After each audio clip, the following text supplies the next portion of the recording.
Mari pagi ini siapkan hati kita untuk menerima firman Tuhan. Biarlah firman Tuhan menjadi kekuatan bagi kita, jadi penghiburan buat kita. Dan biarlah pagi hari ini kita semua tanpa terkecuali memperoleh berkat yang daripada Tuhan. Mari siapkan hati, kita mau katakan satu pujian. Waktu Tuhan pasti yang terbaik.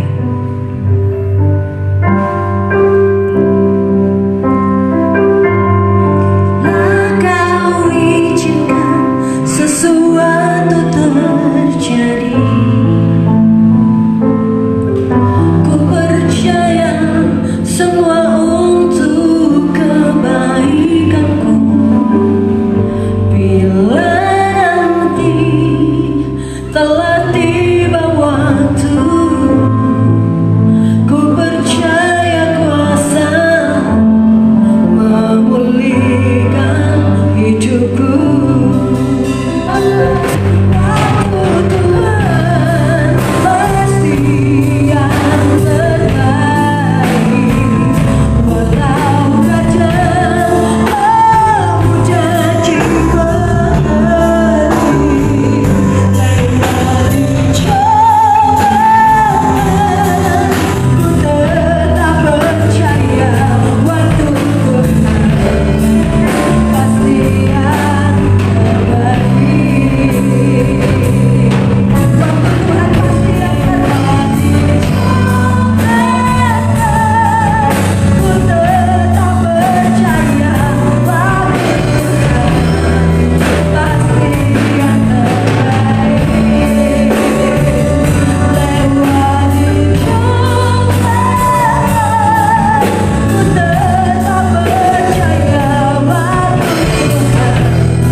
Pagi hari ini kita akan merenungkan dua bagian ayat firman Tuhan tentang kerendahan hati.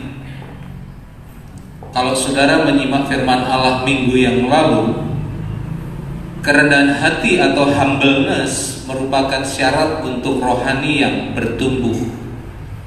Nah, pada pagi hari ini kita akan memperdalam soal kerendahan hati ini. Oleh sebab itu kita akan membaca dua bagian firman Tuhan. Yang pertama di dalam 1 Petrus pasal 5 ayat 5 sampai dengan ayat yang ke-6. Dan yang kedua di dalam Filipi pasal 2 ayat 1 sampai dengan ayat yang ke-11. Kita akan melihat terlebih dahulu dalam 1 Petrus pasal 5 ayat 5 sampai 6. Saya menyapa Bapak Ibu Saudara yang ada di rumah masing-masing, baik yang ada di dalam kota Temanggung maupun yang ada di luar kota Temanggung. Saya berdoa kita semua dalam keadaan sehat dan baik-baik. 1 Petrus pasal 5 ayat 5 sampai yang ke-6. Judul firman Tuhan saya ambil yaitu pribadi yang rendah hati. Ayat yang ke-5. Demikian jugalah kamu, hai orang-orang muda, tunduklah kepada orang-orang yang tua. Dan kamu semua, rendahkanlah dirimu seorang terhadap yang lain. Sebab Allah menentang orang yang congkak, tetapi mengasihani orang yang rendah hati. Karena itu rendahkanlah dirimu di bawah tangan Tuhan yang kuat, supaya kamu ditinggikannya pada waktunya. Puji Tuhan, saudara, ada sebuah cerita. Di sebuah pasar ada seorang pembeli, seorang muda yang kaya raya, tetapi dia sedikit sombong, saudara. Orang-orang di pasar tahu bagaimana sifatnya, dia sering memamerkan kekayaannya dan seringkali bertingkah seperti layaknya seorang bos. Suatu hari dia bertemu dengan seorang janda yang berjualan masakan. Pada waktu itu pemuda kaya raya ini bertanya, "Apa yang kamu jual, Ibu?" Dengan bongkahnya. Sang ibu ini dengan sedikit agak ketakutan, dia berkata, "Saya menjual masakan." Sang pemuda bertanya, "Coba saya lihat, apa masakanmu?" Dengan sedikit gemetar sang ibu, sang janda ini mengambil makanan dan tanpa sadar, tanpa sengaja dia menumpahkan kuah makanan itu dan mengenai pakaian dari sang muda kaya raya ini. Sang pemuda ini begitu marah luar biasa, dia membentak-bentak sang janda penjual masakan ini, dan ternyata teriakannya ini didengar, diperhatikan oleh orang-orang sekitarnya. Tidak ada seorang pun yang berani untuk menegur sang pemuda ini, karena pemuda ini tidak hanya sekedar kaya, tetapi dia juga anak seorang pejabat. Sang pemuda ini berkata, "Ibu, kamu harus mengganti baju saya yang mahal ini. Saya minta 1.000 dinar." 1.000 dinar itu mahal, saudara, karena 1 dinar itu adalah upah 1 hari. Jadi saudara bisa kalikan, misalnya upah 1 hari 100.000, berarti kurang lebih sekitar 10 juta. "Ayo ganti 1.000 dinar." Ibu ini takut sambil menangis, dia katakan, "Saya tidak mampu, Pak. Jangankan 1.000 dinar, 10 dinar saja saya tidak mampu. Pokoknya kamu harus ganti." Sang pemuda itu teriak-teriak. Tiba-tiba ada seorang yang lain yang bijaksana datang, dan dia berkata kepada sang pemuda ini, "Biar aku yang mengganti. Ini, aku kasih kamu 1.000 dinar. Sekarang serahkan jubahmu kepadaku." Sang pemuda ini berpikir, "Tidak mungkin aku menyerahkan. Kalau aku menyerahkan, aku telanjang. Ya udah, ini sekarang aku ganti uangnya. Tidak usah dibeli." Sang pemuda ini berkata, yang bijaksana ini berkata, "Enggak, aku sudah membeli jubahmu. Itu sudah menjadi milikku. Uang sudah kamu terima, 1.000 dinar." Pemuda ini berkata, "Tidak, aku kembalikan." "Tidak mau, itu sudah hakku.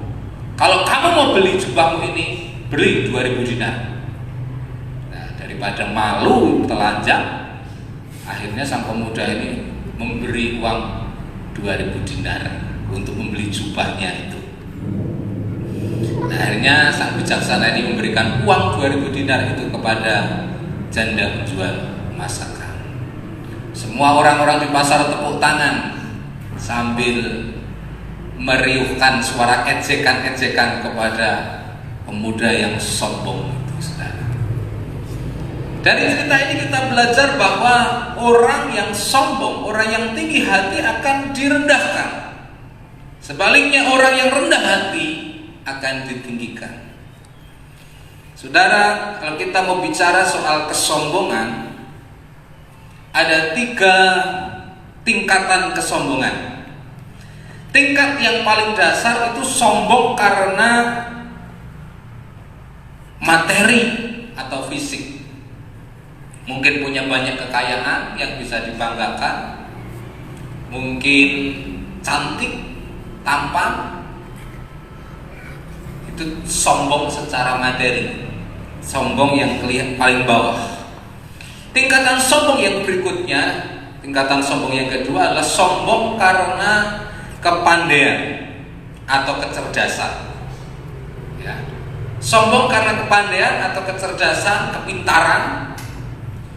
Dan level yang paling tinggi, nomor 3 adalah sombong karena kebaikan. Sombong karena kebaikan ini bisa sombong karena merasa dirinya lebih rohani, dirinya lebih bermoral, dirinya lebih baik daripada orang lain. Ini 3 tingkat kesombongan. Dan saudara, semakin tinggi tingkat kesombongan, itu semakin sulit untuk bisa dideteksi, saudara. Kalau orang sombong secara materi, membanggakan uang kedudukan, bisa terlihat, saudara. Orang menyombongkan kepintarannya juga bisa terlihat. Tetapi orang menyombongkan kebaikannya, itu nyaris tidak terlihat dan sulit untuk dideteksi. Nah, semoga kita terhindar dari pribadi-pribadi yang sombong. Karena dalam Lukas pasal 18 ayat 14 di sana Tuhan Yesus sampaikan seperti yang tadi sudah saya kemukakan, barang siapa yang meninggikan diri akan direndahkan, dan barang siapa yang merendahkan diri akan ditinggikan. Saya berdoa dan berharap siapapun yang mendengarkan firman Tuhan pada saat pagi hari ini, saudara adalah anak-anak Tuhan yang rendah hati. Nah, oleh karena itu kita akan belajar ada 3 hal berkaitan dengan kerendahan hati. Yang pertama, saudara, kerendahan hati berarti kita dapat menerima semua proses Tuhan tanpa bersungut-sungut. Sekali lagi, kerendahan hati berarti kita bisa menerima semua proses Tuhan tanpa bersungut-sungut. Itu arti dari orang yang rendah hati. Kita akan coba bedah per kata. Orang yang rendah hati berarti mereka yang dapat menerima semua proses Tuhan tanpa bersungut-sungut. Pertama, menerima. Karena tidak semua orang itu bisa menerima setiap proses yang Tuhan berikan dalam kehidupannya. Beberapa anak Tuhan menolak untuk diproses oleh Tuhan. Ada juga orang-orang yang mungkin menerima proses Tuhan, tetapi tidak semuanya. Kalau hal-hal yang enak bagi daging dia terima, tapi kalau hal-hal yang tidak enak bagi dagingnya tidak diterima.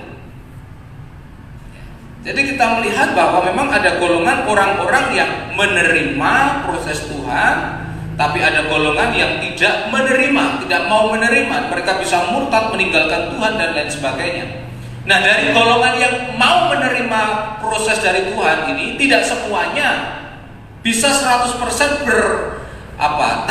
tanpa mengeluh. Ada beberapa anak-anak Tuhan yang menerima tetapi dengan persungutan, dengan proses, dengan menggerutu kepada Tuhan, dengan protes kepada Tuhan. Nah, inilah yang terjadi dalam keluarga Ayub. Ketika Ayub mengalami penderitaan, ketika Ayub mengalami proses sedemikian rupa dari Tuhan, Ayub bisa menerima semuanya itu tanpa bersungut-sungut. Di dalam Ayub pasal 1 sampai Ayub pasal 2, saudara. Tetapi kita melihat istri Ayub. Istri Ayub tidak bisa menerima kenyataan itu, sehingga dia berkata kepada Ayub, kutukilah Allahmu dan matilah engkau. Ada satu kekecewaan dalam kehidupan istri Ayub. Dia tidak bisa menerima proses daripada Tuhan, sehingga dia menyuruh suaminya untuk mengutuki Tuhan. Dengan kata lain, dirinya sendiri pun sebenarnya sudah kecewa kepada Tuhan. Nah, Bapak Ibu Saudaraku, jemaat Tuhan yang dikasihi oleh Tuhan, apakah saudara dan saya adalah orang yang rendah hati, yang mau tetap bersyukur terhadap proses yang Tuhan berikan dalam kehidupan kita? Atau sebaliknya, memang kita menerima kenyataan tetapi dengan persungut-sungutan? Saya kadangkala mendengar ada anak-anak Tuhan yang menyalahkan Tuhan atas peristiwa yang terjadi dalam kehidupannya. Memang dia tidak meninggalkan Tuhan, tapi hatinya dipenuhi dengan kekecewaan kepada Tuhan, sehingga pengiringannya kepada Tuhan menjadi sangat dingin dan tawar. Padahal saudara, kalau kita perhatikan di dalam Yesaya pasal 64 ayat yang ke-8, Di sana dikatakan bahwa kita itu adalah seperti tanah liat di tangan seorang penjuna. Kita itu adalah seperti tanah liat di tangan seorang penjuna, di mana mau seperti apa bentuk tanah liat itu tidak dipengaruhi oleh kondisi tanahnya atau keinginan tanah liat itu, tetapi 100% menurut keinginan dari sang penjuna. Tuhan kita itu adalah Allah yang menjadi penjunan dalam kehidupan kita. Dia berhak untuk memproses kita sedemikian rupa, dan seharusnya anak-anak Tuhan yang dewasa rohani mengerti akan hal ini, bahwa masalah yang terjadi, pergumulan yang terjadi itu merupakan alat yang dipakai Tuhan untuk memproses kita dari tanah yang tadinya diinjak-injak oleh orang menjadi sebuah barang yang memiliki nilai dan kegunaan. Cuma masalahnya kadang-kala kita tidak rela untuk dibentuk, karena memang dibentuk itu sakit, saudara. Dibentuk itu memang sakit. Dan proses pembentukan antara barang yang satu dengan barang yang lain itu bisa berbeda. Kalau tanah itu diproses demikian rupa dengan waktu yang cukup lama, dengan proses yang panjang, saya percaya tanah liat itu akan menjadi barang yang bernilai tinggi, barang yang sangat mahal, barang yang sangat berharga, dan barang yang sangat dikagumi oleh orang-orang karena prosesnya begitu lama. Tetapi sebaliknya, kalau tanah itu dibentuk dalam proses yang sedemikian cepat, kemudian dalam proses yang tidak lama, seadanya, tentu nilainya juga seadanya. Sebagai contoh, guci peninggalan dinasti-dinasti Cina itu nilainya pasti jauh lebih tinggi, lebih mahal daripada celengan kodok di pasar. Kenapa? Karena celengan kodok tidak membutuhkan proses yang terlalu lama. Dibentuk, dipanaskan, dibakar, tidak membutuhkan waktu berminggu-minggu. Setelah dibakar kering, kemudian dicat, sudah gitu aja. Dan nilainya pun akhirnya ya hanya segitu saja, saudara. Orang tidak akan eman-eman untuk memecahkannya, apalagi kalau isinya uang itu sudah penuh. Tapi beda dengan guci, prosesnya cukup lama, kemudian pembentukannya juga lama, dijadikan menjadi keramik, dipoles demikian rupa, dan nilainya akan menjadi sangat mahal. Ini adalah gambaran kita anak-anak Tuhan, bagaimana sikap kita ketika proses itu terjadi. Kalau kita tidak mau diproses demikian rupa oleh Tuhan, ya paling ujung-ujungnya kita jadi celengan kodok, saudara. Tapi kalau saudara rela untuk diproses Tuhan sedemikian rupa, walaupun mungkin berat, tidak mudah, tetapi saudara rela tanpa bersungut-sungut, maka lihat nanti akhirnya saudara akan menjadi pribadi yang sangat bernilai di hadapan Tuhan dan sesama. Orang Israel adalah contoh dari pribadi yang tidak mau diproses oleh Tuhan. Kalau Tuhan tidak ingat perjanjiannya kepada Abraham, mungkin orang Israel sudah dilenyapkan sejak zaman dulu, saudara. Karena bangsa ini walaupun dikatakan umat pilihan Allah, tetapi mereka itu punya sifat yaitu keras kepala, tidak mau dididik. Bahasa dari kitab Amsal itu bebal, saudara. Selalu bersungut-sungut, protes. Tetapi hanya karena Tuhan ingat kepada Abraham, mereka tidak dimusnahkan, saudara. Jangan mau seperti orang Israel yang keras kepala, tegar tengkuk. Kalau saudara membaca dalam 2 Raja-Raja pasal 5, saudara akan temukan seorang panglima Aram yang bernama Naaman. Naaman adalah seorang panglima yang sangat disayang oleh raja. Tentu saja dia kaya raya, dia seorang pemimpin tentara, tetapi sayang dia punya penyakit kusta. Tetapi walaupun demikian, ternyata kalau kita perhatikan, sebetulnya Naaman itu punya sifat yang kurang baik, yaitu dia sombong, saudara. Dia sombong dengan kedudukannya. Dia sombong karena dia punya koneksi yang baik dengan raja. Dia sombong karena prestasinya, karena melalui Naaman ini peperangan seringkali dimenangkan dan itu menguntungkan bagi Raja Aram. Dia sombong dengan kedudukannya, dia sombong dengan kekayaannya, hingga suatu saat ketika dia mendapati bahwa dia kusta, seorang budak wanita berkata kepada istrinya, meminta, menyarankan kepada Naaman untuk datang ke Israel, karena di Israel ada nabi namanya Nabi Elisa yang bisa dipakai Tuhan untuk menyembuhkan sakit penyakit. Kemudian Alkitab katakan bahwa Naaman ini pergi ke Israel dengan membawa banyak sekali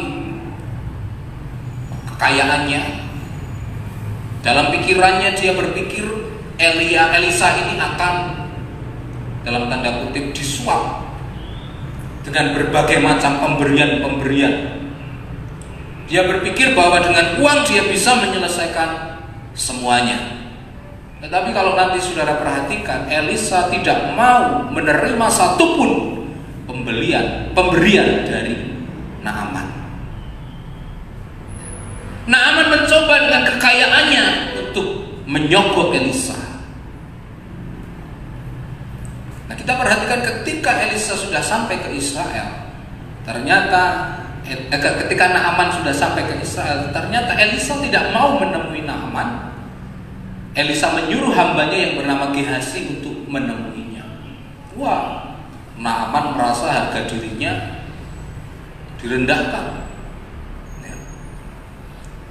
Bukannya ketemu sama Elisa, malah ketemu sama pembantunya. Mungkin dalam hati si Naaman berkata, Elisa, kau tidak tahu siapa saya? Saya ini orang kaya, saya ini pejabat. Kenapa kamu tidak keluar menyongsong aku, menyambut aku? Coba saudara, ya. Kadang-kala kalau kita bertemu, ada tamu gitu ya, kalau itu tamunya seorang yang penting, saudara, wah tentu kita akan mempersiapkan semuanya. Karena saudara, kalau kita lihat Naaman, bahwa kedatangan Naaman ini sudah diketahui oleh Elisa. Karena Raja Aram itu memberi surat kepada Raja Israel bahwa Naaman akan datang. Kalau kita kedatangan tamu yang punya kedudukan tinggi, kaya raya, mungkin kita persiapannya sedemikian rupa, dimasak-masak, dianak-anake, ya. Yang biasanya masak cuma pakai keluban gereh petrek. Wah, karena ada pejabat yang mau datang, wah, potong ke kambing guling, saudara. Mungkin Naaman berpikir akan seperti itu, wah saya ini pejabat pasti akan diterima, disambut dengan meriah, disambut dengan baik. Tetapi kenyataannya tidak seperti itu. Bahkan puncak kejengkelan Naaman adalah ketika Elisa melalui Gehazi minta supaya kalau kamu Naaman ingin sembuh, nyelam di sungai Yordan 7 kali. Wah, semakin tersinggung. Karena sungai Yordan itu, saya baca di tafsiran pada waktu itu tidak jernih, saudara. Tidak jernih. Ini seperti dilecehkan harga dirinya, nanti saudara lihat di sana. Elisa ini sudah tidak nemuin aku, sekarang malah nyuruh aku nyemplung di sungai yang kotor. Karena jengkelnya dia ingin pulang. Wis harga dirinya sudah terinjak-injak, pengen pulang. Tapi untung itu ajudan-ajudannya ngomong bahasanya seperti ini kira-kira. Sudah jauh-jauh dari Aram. Wong perintahnya juga tidak terlalu berat Tuhan, cuma suruh nyelam 7 kali aja.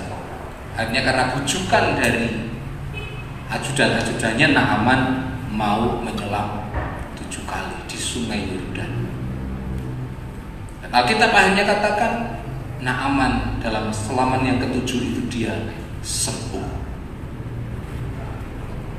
Dia mendapatkan mujizat dari Tuhan. Dan kita melihat akhirnya Naaman ini menemui Elisa. Dia menemui dengan cara yang berbeda. Kalau pertama kali dia datang dengan keangkuhan, tetapi yang kedua dia datang sambil tersungkur di bawah kaki Elisa dan berkata, "Aku ini hambamu." Dia menyebut dirinya tidak lagi sebagai Tuhan, tapi dia berkata, "Aku ini hambamu." Menurut saya berkat yang terbesar yang dialami Naaman bukan dia sembuh dari penyakit kustanya, tapi berkat yang terbesar yang dialami Naaman adalah dia diubahkan oleh Tuhan dari seorang yang angkuh, keras, menjadi orang yang rendah hati. Saudaraku yang dikasihi oleh Tuhan, orang yang rendah hati adalah mereka yang mau menerima setiap proses Tuhan tanpa bersungut-sungut. Tuhan bisa memproses kita. Minggu yang lalu sudah saya sampaikan, melalui yang paling enak itu melalui firman Tuhan. Karena firman Tuhan mungkin tidak akan melukai kita secara fisik. Paling kalau firman Tuhannya keras, telinga kita menjadi merah. Tetapi sesungguhnya itu baik. Kalau saudara tersinggung dalam tanda kutip oleh firman Tuhan, berarti Tuhan sedang mengasihi hidupmu. Tuhan ingin kau jalan di jalan yang benar. Dan saya mau katakan sekali lagi bahwa firman Tuhan itu adalah didikan Tuhan yang paling enak. Jangan paksa Tuhan untuk menggunakan cara-cara yang lebih berat untuk menegur, memproses kehidupan kita. Teguran yang lebih keras selain firman Tuhan, Tuhan bisa menegur melalui orang lain. Secara langsung, saya sama istri saya pernah ditegur oleh anak-anak saya. Kami pernah ditegur oleh anak-anak. Ketika suatu saat ada konflik antara saya dengan istri saya, ternyata yang menasehati kami itu bukan siapa-siapa, ternyata anak-anak kami sendiri. Tuhan bisa menegur melalui orang lain. Dan cara kalau melalui firman Tuhan gagal, melalui orang lain masih gagal dalam tanda kutip, maka jangan heran kalau akhirnya Tuhan mendidik kita dengan cara-cara yang tidak enak bagi daging kita. Mungkin melalui sakit penyakit, mungkin melalui kebangkrutan, mungkin melalui pergumulan-pergumulan kehidupan yang tidak kunjung selesai. Karena mungkin selama ini kita tidak peka terhadap firman Tuhan. Oleh karena itu saudara, daripada Tuhan menggunakan cara-cara yang dalam tanda kutip kasar, lebih baik ketika saudara dengar firman, responi baik-baik, terima dengan sukacita sebagai proses pembentukan Tuhan bagi hidup saudara. Bapak Ibu yang dikasihi oleh Tuhan Yesus, saya pernah menyampaikan sebuah ilustrasi tentang seorang tukang dengan asistennya. Tukang ini mengerjakan sebuah proyek di lantai 7, cukup tinggi. Pada waktu itu dia kehabisan adukan semen, sementara semen ada di tingkat bawah. Dia berteriak-teriak kepada ajudannya yang ada di bawah, tapi ajudannya tidak mendengar. Kemudian dia menggunakan kerikil yang kecil dari atas, kena kepala ajudan yang ada di bawahnya. Tetapi ajudannya hanya mengusap-usap kepalanya saja, dan dia tidak menoleh ke atas. Kemudian sang tukang ini menggunakan cara yang lain. Dia lempar sebuah uang kertas dari atas. Sang ajudan ini malah berkata, "Wah, ada rezeki nomplok, nemu duit." Tetap tidak melihat ke atas. Akhirnya terpaksa menggunakan batu bata yang agak gede. Ceplok. kena gundulnya, saudara. Pada waktu itu akhirnya sang ajudan ini, asisten ini, keneknya ini noleh ke atas sambil megang-megang kepala karena kesakitan. Dia berteriak, "Kenapa harus melempar kepalaku?" Sang tukang dari atas berkata, "Aku sudah teriak-teriak sampai leherku mau copot, kamu gak dengar." Ini gambaran firman Tuhan. Hamba Tuhan sampai punya keluar geleor-geleornya menyampaikan firman Tuhan.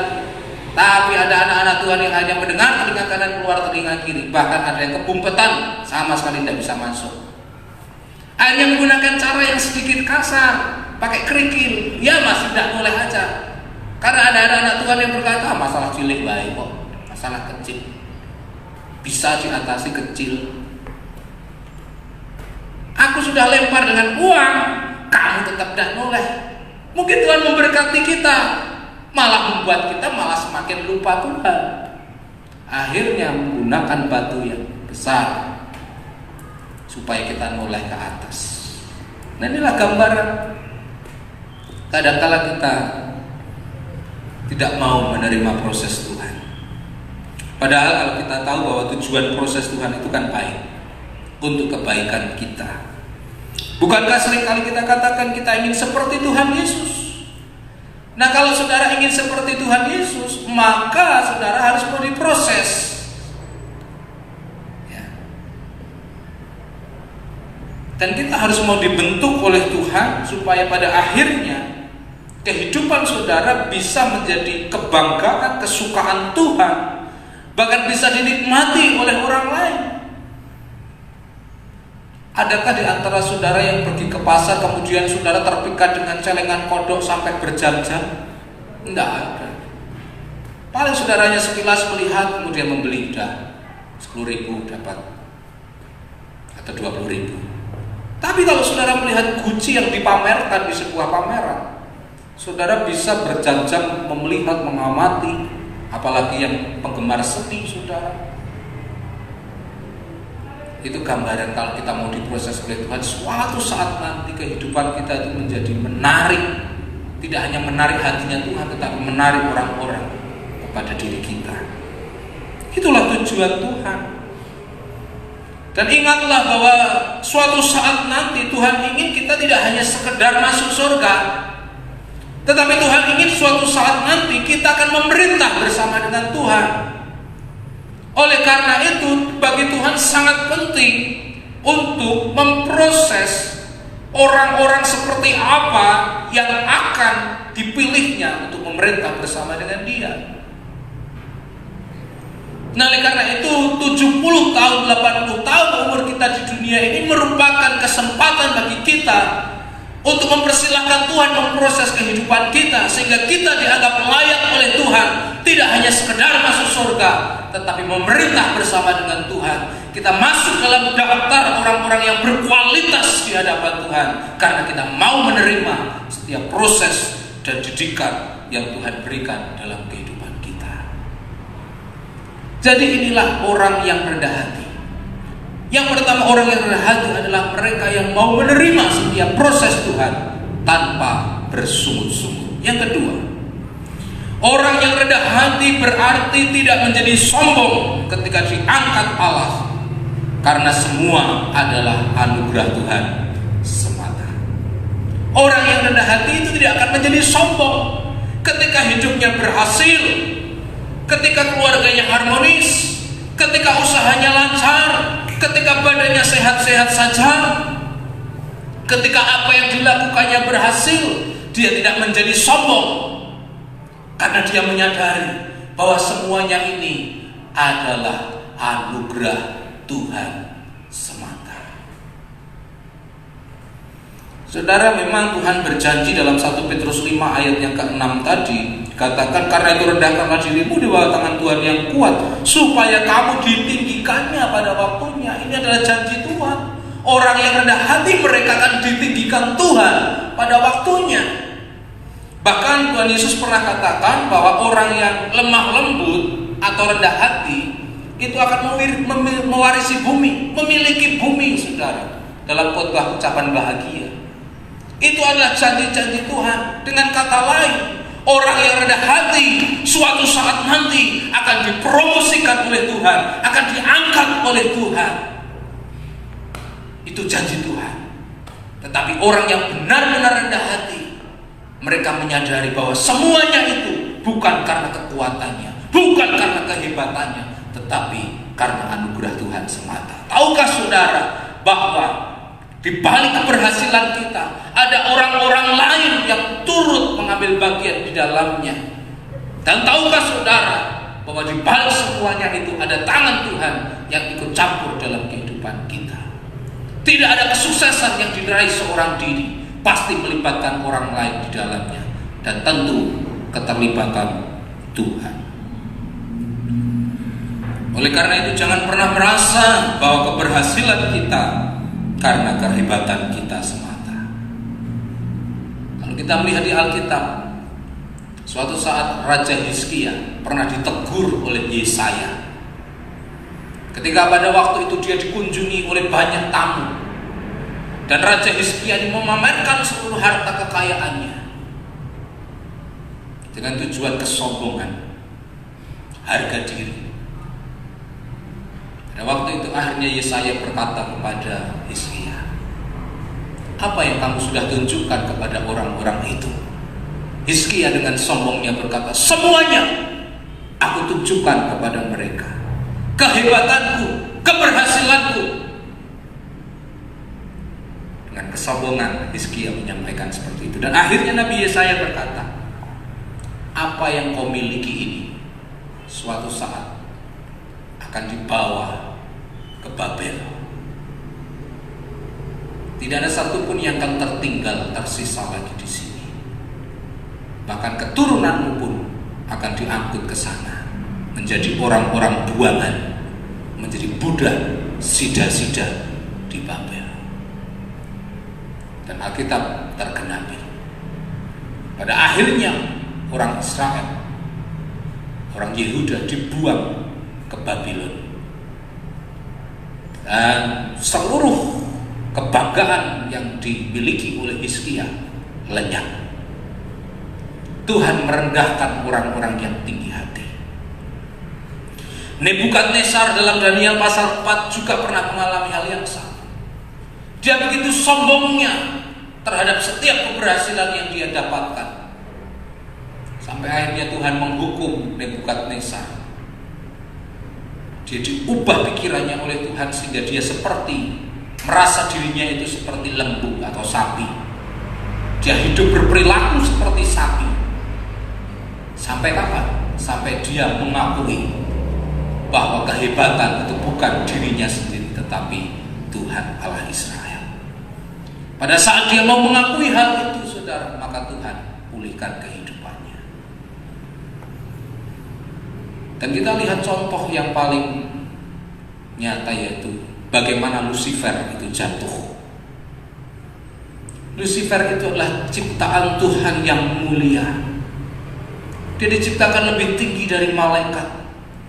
Kedudukannya sangat tinggi di hadapan Tuhan. Dia diciptakan sebagai putra fajar, bintang timur, memiliki kuasa yang luar biasa. Diciptakan dengan penuh keindahan dan keelokan. Tetapi sayang, dia sombong. Dia ingin menyamai Tuhan.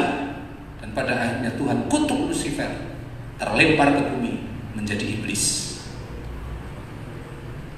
Saya berdoa tidak ada satupun kita yang pada akhirnya harus direndahkan sedemikian rupa karena mungkin kita sombong. Ingat saudara, apapun diri kita, kita itu adalah debu tanah. Kerendahan hati dalam bahasa Latin itu menggunakan kata humilitas, dari kata humus. Humus itu apa? Humus itu tanah. Jadi orang yang rendah hati itu adalah orang yang menyamakan dirinya dengan tanah, yang siap diinjak, yang rela diinjak, yang rela dibentuk, karena dia adalah tanah. Itulah diri kita. Semua yang kita miliki itu adalah titipan Tuhan. harta yang saudara miliki, kedudukan yang saudara dapatkan, kesuksesan yang saudara dapatkan, bahkan keluarga yang kita dapatkan, semuanya adalah titipan Tuhan kalau kita sadari. Kita tidak memiliki kuasa untuk mencegah hal itu lenyap. Bahkan saudara, diri kita sendiri itu bukan milik kita. Buktinya apa? Siapa di sini yang berkuasa untuk mengambil nyawa? Berarti nyawa kita pun itu miliknya Tuhan. Maka ada satu pujian, ku tak membawa apapun juga. Itu benar saudara. Kita datang telanjang, pulang juga telanjang. Tuhan yang memberi, Tuhan yang mengambil, terpujilah nama Tuhan. Jadi kita harus sadari bahwa kita itu hanyalah debu tanah yang tidak ada artinya sama sekali kalau Tuhan tidak menggunakan. Kita semua itu hanyalah alat di hadapan Tuhan, saudara. Sehebat apapun alat, kalau itu tidak digunakan, tidak pernah bisa berguna. Saya teringat kisah Titanic tahun 1912. Perancang kapal Titanic berkata, ketika dalam sambutannya sebelum kapal Titanic ini berlayar di Samudra Atlantik, kapal ini tidak mungkin tenggelam. Bahkan Tuhan tidak mampu menenggelamkan kapal ini. Dengan sombongnya dia berkata seperti itu. Tapi sejarah mencatat 1.500 orang meninggal, termasuk sang perancang ini. Bukan karena hempasan ombak yang tinggi, bukan karena badai, hanya karena menabrak bongkahan es. Kapal ini roboh, tenggelam. Saya teringat juga vokalis dari grup musik Beatles di era tahun 70-an yang namanya John Lennon. Dia berkata dengan kesombongannya di puncak karirnya, suatu saat nanti tidak lama lagi Yesus akan dilupakan dan orang-orang hanya akan mengingat The Beatles. Dengan sombongnya dia berkata seperti itu. Dan tidak lama setelah itu John Lennon ditemukan mati, ditembak oleh penggemarnya sendiri. Kisah-kisah tragis ini cukup banyak, saudara. Orang-orang yang sombong, dan semoga kita tidak termasuk dalam daftar orang-orang yang seperti itu. Sadarilah saudara bahwa keberhasilan kita, kesuksesan kita itu semata-mata karena anugerah Tuhan. Ya, orang rendah hati akan berpikir seperti itu. Yang terakhir, kita buka dalam Filipi pasal yang kedua ayat yang ketiga. Firman Allah berkata, nanti saudara bisa baca ayat 1 sampai ayat 11, tetapi saya akan membaca ayat yang ketiga dan 4. Dengan tidak mencari kepentingannya sendiri atau puji-pujian yang sia-sia, sebaliknya hendaklah dengan rendah hati yang seorang menganggap yang lain lebih utama daripada dirinya sendiri. Dan janganlah tiap-tiap orang hanya memperhatikan kepentingannya sendiri, tetapi kepentingan orang lain juga. Orang yang rendah hati adalah mereka yang menganggap yang lain itu lebih utama. Orang yang rendah hati menganggap yang lain itu lebih utama. Dalam ayat 3 bagian B, sebaliknya hendaklah dengan rendah hati yang seorang menganggap yang lain lebih utama daripada dirinya sendiri. Apa yang lain itu, saudara? Yang lain itu yang pertama adalah kehendak dan perkenanan Bapa. Jadi orang yang rendah hati akan memprioritaskan dalam hidupnya adalah bagaimana Bapa ini berkenan dalam kehidupannya. Yang selalu dipikirkan adalah apa yang aku lakukan, apakah ini semua berkenan di hatinya, apakah aku sudah melakukan kehendak Bapa dalam kehidupanku. Sebab hidup itu sebetulnya bukan untuk memenuhi apa yang menjadi keinginan kita, saudara, Tetapi hidup itu adalah bagaimana kita bisa memenuhi keinginan Tuhan dalam hidup kita. Orang yang rendah hati akan selalu berpikir memprioritaskan kehendak dan perkenanan Bapa. Tuhan Yesus pernah berkata, makananku ialah melakukan kehendak Bapa. Kalau dalam ayat yang ke-7 bagian B sampai 8 dalam Filipi pasal 2 ini kita melihat apa yang dilakukan Yesus. Dia mengambil rupa seorang hamba dan menjadi sama dengan manusia, dan dalam keadaannya sebagai manusia ia telah merendahkan dirinya dan taat sampai mati, bahkan sampai mati di kayu salib. Tuhan Yesus ketika dia datang ke dunia, dia menjadi manusia, bahkan tidak hanya sekedar manusia, tetapi dia sebagai hamba, doulos, seorang hamba atau doulos. Yang ada dalam pikirannya ialah bagaimana taat kepada tuannya, itu saja.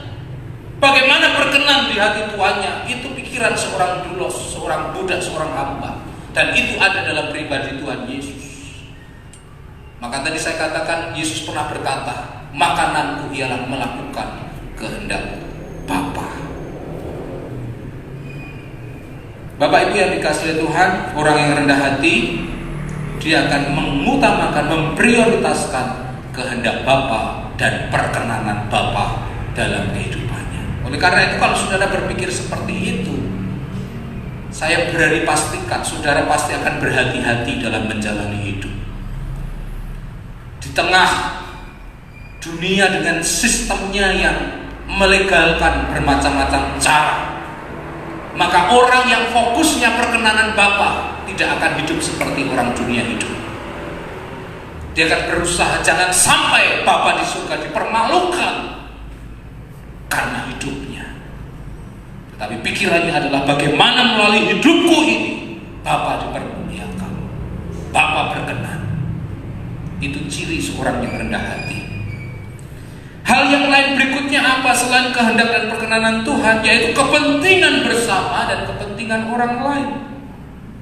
Rupanya kalau kita melihat di surat Filipi ini ada indikasi pertikaian di antara jemaat, khususnya yang namanya Euodia dan Sintike dalam Filipi pasal yang keempat. Ada sebuah konflik yang terjadi di situ. Maka Rasul Paulus menasihati supaya mereka sehati kembali. Karena mungkin Euodia atau Sintike ini punya pandangan sendiri-sendiri, punya pendapat sendiri-sendiri, masing-masing merasa dirinya benar. Dan Paulus melihat ini adalah sesuatu yang berbahaya. Perlu kerendahan hati untuk bisa menerima pendapat orang lain. Perlu kerendahan hati untuk bisa menerima dan mengakui bahwa apa yang dipikirkan orang lain lebih baik daripada apa yang kita pikirkan. Dan perlu kerendahan hati untuk berani mengakui bahwa diri kita itu punya keterbatasan dan punya kekurangan, saudara. Nah, orang yang rendah hati, dia menganggap yang lain itu lebih utama. Kepentingan orang banyak itu lebih utama. Di masa pandemi ini, Bapak Ibu yang dikasihi Tuhan, kita belajar untuk rendah hati. Contohnya, ketika pemerintah berkata kepada kita, di rumah saja, jangan bandel, saudara. Saya teringat beberapa minggu yang lalu, kenapa Temanggung ini menjadi daerah dengan tingkat penyebaran COVID terbesar kedua di Jawa Tengah. Lalu saya melihat karena ada banyak orang yang tidak melakukan himbauan pemerintah untuk tidak mudik. Banyak yang mudik ke Temanggung dan mereka hanya membawa virus. Dan pasar-pasar menjadi klaster-klaster penyebaran virus corona. Kalau seandainya orang-orang yang ada di kota-kota besar itu mau sedikit rendah hati dan berkata, oke, tahun ini aku tidak mudik, maka mungkin Temanggung tidak akan mengalami hal seperti ini, saudara. Maka di rumah saja demi kepentingan bersama. Karena yang berbahaya itu adalah orang yang tanpa gejala, karena itu tidak kelihatan, tapi dia bawa virus. Mungkin sehat, tidak mengalami masalah apa-apa, tetapi orang yang di rumah belum tentu sehat. bisa tertular. Maka himbauan dari pemerintah ini cukup masuk akal untuk menekan laju pertumbuhan penyebaran virus COVID. Ya. Tapi kalau orang yang sombong, merasa dirinya sehat, merasa dirinya baik-baik, sudah kemana-mana, saudara. Ya. Jadilah orang yang rendah hati. Dalam gereja pun juga ada seperti itu. Di gereja kita punya visi, menjadi arah bagi kita bersama-sama. Mari saudara satukan hati untuk mencapai visi. Setiap orang dalam keluarga menjadi orang percaya yang seperti Kristus. Bukan setiap kita punya keinginan masing-masing, punya agenda masing-masing dalam sebuah gereja. Silakan saudara berdoa pribadi untuk masalah saudara. Tetapi dalam persekutuan, mari kita akan mengutamakan kepentingan bersama, saudara. Jangan punya visi masing-masing, tetapi setiap kita harus mengarah pada satu tujuan yang sudah kita sepakati bersama. Saya percaya gereja akan bertumbuh menjadi gereja yang maju dan diberkati oleh Tuhan. Dalam keluarga juga seperti itu. Kalau ayah, ibu, anak punya kebenaran masing-masing dan keras hati terhadap kebenarannya sendiri, maka sampai kapanpun keluarga itu tidak akan pernah diberkati oleh Tuhan. Tapi kalau masing-masing menyadari mengutamakan kepentingan yang lain, ayah mengutamakan kepentingan istri, kepentingan anak, demikian pula anak mengutamakan kepentingan orang tua, saling mengutamakan kepentingan orang lain, maka keluarga itu menjadi bahagia. Memang di sini harus ada yang dikorbankan. Apa yang dikorbankan? Perasaan kita, kebenaran kita harus dikorbankan demi sebuah kepentingan bersama yang lebih besar. Nah, oleh karena itu butuh kerendahan hati. Jadi Bapak Ibu yang dikasihi Tuhan, utamakan kehendak dan perkenanan Bapa, utamakan kepentingan bersama dan kepentingan orang lain. Jangan memaksakan kehendak kita dan merasa diri kita yang paling tahu dan paling benar. Saya bersyukur ya, 2 minggu ini kami sekeluarga yang melayani saudara. Karena memang mengikuti himbauan pemerintah daerah yang berzona merah, lebih baik kalau ibadah secara online, melibatkan seminimal mungkin orang. Nah, oleh karena itu inilah alasan kenapa 2 minggu ini kami sekeluarga yang melayani. Saisoni-soni. Ya. Puji Tuhan, saudara. Tapi kami bersyukur bisa melayani Bapak Ibu saudara semua. Nah, anak saya yang laki main keyboard, anak saya yang perempuan main drum, saya main bass, istri saya mimpin pujian nyanyi. Coba kalau masing-masing punya kebenaran sendiri-sendiri. Mamahnya ngotot mau nyanyi dalam Yesus kita bersaudara, anak saya yang cowok ngotot nyanyi kita lebih dari pemenang, anak saya yang perempuan nyanyi ku mau sepertimu Yesus, saya nyanyi kikong badannya besar. Apa yang terjadi saudara kalau disatukan? Ora karu-karuan saudara. Ini arahnya mau kemana tidak jelas. Tetapi kalau masing-masing mau rendah hati kepada satu goal bersama, bagaimana menciptakan sebuah harmonisasi yang indah dalam pujian, maka semuanya harus konsentrasi ke arah itu. Kalau Nina main drum mengutamakan egonya, maka yang lain tidak akan kedengaran suaranya, hanya suaranya Nina, drumnya Nina saja. Tapi semua harus mengendalikan diri. Kalau ini terlalu kencang, ya bagaimana dikurangi, sehingga terjadi sebuah orkestra yang indah. Nah, dalam keluarga juga seperti itu, saudara. Ada masanya kita harus ngerem pendapat kita. Ada masanya kita harus mengutarakan pendapat kita. Ada masanya pendapat kita diterima, ada masanya pendapat kita ditolak demi kepentingan bersama. Saya rasa itu bukan sebuah hal yang berat. Jadi Bapak Ibu yang dikasihi Tuhan, pagi hari ini kita sudah melihat bahwa orang yang rendah hati, mereka adalah orang yang rela menerima semua proses yang Tuhan berikan dalam kehidupannya tanpa bersungguh-sungguh. Orang yang rendah hati berarti mereka tidak menjadi sombong atas keberhasilan atas peristiwa ketika Tuhan mengangkat dirinya, karena semuanya hanyalah karena anugerah Tuhan. Dan orang yang rendah hati adalah mereka yang menganggap yang lain lebih utama. Saudara, saya percaya kalau kita semua mau menjadi pribadi yang rendah hati, Tuhan pasti akan mengangkat kita pada waktunya. Sebaliknya, jangan menjadi pribadi yang keras kepala. Jangan keraskan hatimu. Minta ampun di hadapan Tuhan supaya Tuhan melembutkan hatimu. Ingat, di atasnya langit masih ada langit. Engkau mungkin baik, engkau mungkin hebat, tapi ada orang yang lebih hebat dari engkau. Oleh karena itu, saudara, jadilah pribadi-pribadi yang rendah hati. Maka Tuhan akan berkenan atas hidup saudara, dan hidup saudara akan bisa menjadi kesukaan bagi orang lain. Tuhan memberkati kita. Mari kita akan berdoa. Bapa di surga, terima kasih untuk kebenaran firman-Mu pagi hari ini.